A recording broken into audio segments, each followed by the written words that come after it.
Upbeat, thoughtful music begins and fades into the background. 000015. You know, when we think of justice, we usually picture a courtroom, right? A judge, lawyers, maybe a jury.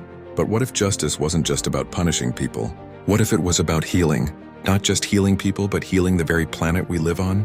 This is the core idea behind a powerful, emerging concept called green restorative justice. Year 15, one word, so what is it? Let's break it down. Restorative justice on its own is a system that focuses on repairing the harm caused by a crime. Instead of just asking, what law was broken and who's to blame? It asks who was harmed and what do they need to heal. It brings offenders, victims, and the community together to find a solution. Now add the green part.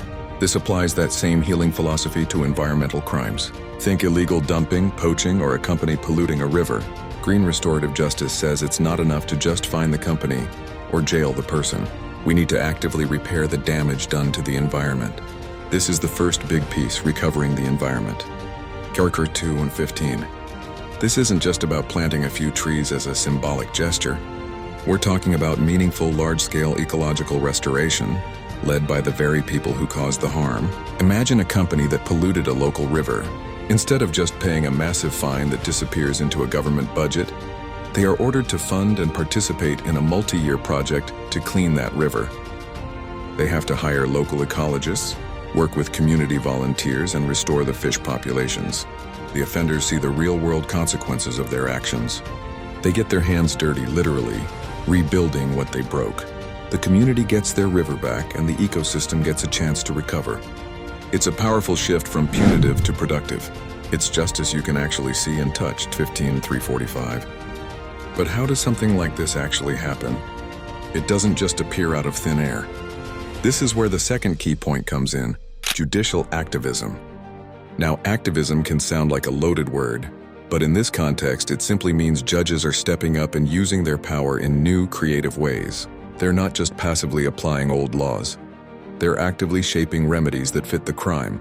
A forward-thinking judge might see a case of illegal logging and, instead of just issuing a standard sentence, they might pioneer a new kind of probation. They could order the offender to work with the Forest Service for a year, learning about sustainable forestry and replanting native trees in the area they destroyed. 430. These judges are acting as catalysts for change. They're looking beyond the pages of a law book and seeing the bigger picture, the health of our communities and our planet.